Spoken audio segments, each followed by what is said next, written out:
আসসালামু আলাইকুম। শুভরাত্রি। কেমন আছেন আপনারা? আশা করি সবাই ভালো আছেন, সুস্থ আছেন।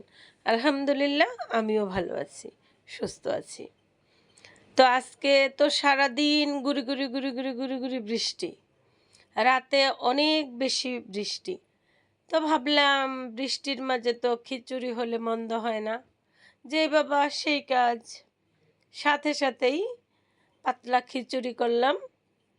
আর কাঁঠালের বিচি দিয়ে গরুর গোশত ভুনা করলাম।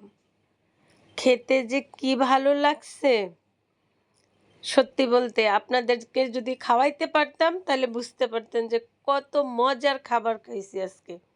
খুব তৃপ্তি সহকারে এই তো আমার মামুনরে নিয়ে বইসা খাইলাম। শ্রাবণ ভিডিও করতেছে আর লিওন ওয়েট করতেছে সে কখন খাবে, কারণ তার কথা হলো সে আজকে ভিডিওতে আসবে না। বললাম আর কি, তুমি যদি না আসো, আমি খুব তৃপ্তি সহকারে খেয়ে নেই। আমার খাওয়া শেষ হবে, তারপরে তোমরা খাবে। তো আপনাদের কাছে কেমন লাগলো আমাকে কমেন্টে জানাবেন। সবাই ভালো থাকবেন। আল্লাহ হাফেজ। আসসালামু আলাইকুম।